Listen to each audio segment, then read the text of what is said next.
গোপালগঞ্জের কাশিয়ানীতে যাত্রীদের কাছ থেকে সরকারি নির্ধারিত ভাড়ার চেয়ে অতিরিক্ত টাকা আদায়ের অভিযোগে 4 যাত্রীবাহী বাসকে জরিমানা করা হয়েছে। শুক্রবার 13 জুন সন্ধ্যায় যাত্রীদের অভিযোগের ভিত্তিতে উপজেলা বাটিয়াপাড়া গোল চত্বর বাস স্ট্যান্ডে সেনাবাহিনী ও পুলিশ অভিযান চালায়।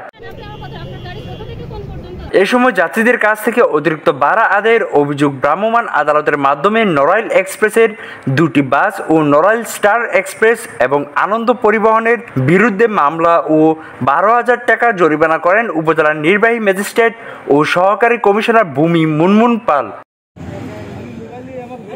যাত্রীদের অভিযোগ, পরিবহনগুলোর নির্ধারিত ভাড়ার চেয়ে অতিরিক্ত অর্থ নিচ্ছে। তারা বলেন, স্বাভাবিক দিনের 300 টাকার ভাড়া 500 টাকা নিচ্ছে।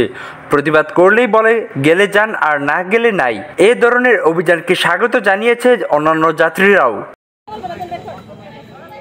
অভিযান পরিচালনার বিষয়ে উপজেলার নির্বাহী ম্যাজিস্ট্রেট ও সহকারী কমিশনার ভূমির মুনমুন পাল জানান, যাত্রীদের কাছ থেকে অতিরিক্ত ভাড়া আদায় ও হয়রানি করা হচ্ছে। গোপন সংবাদের ভিত্তিতে সেনাবাহিনীকে নিয়ে অভিযান চালানো হয়।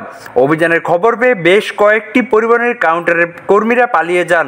এই সময় নড়াইল এক্সপ্রেস ও নড়াইল স্টার এক্সপ্রেস এবং আনন্দ পরিবহনের কাউন্টার থেকে অতিরিক্ত ভাড়া আদায় প্রমাণ পায় 12,000 টাকা জরিমানা করা হয় এবং এই সময় প্রকাশ্যে ধূমপান করায় বাসের হেল্পারকে 300 টাকা অর্থদণ্ড প্রদান করা হয়। তিনি আরও বলেন, যাত্রীদের ভোগান্তি কমাতে ও পরিবহন ব্যবস্থায় শৃঙ্খলা ফিরিয়ে আনতে আমাদের এই অভিযান অব্যাহত থাকবে।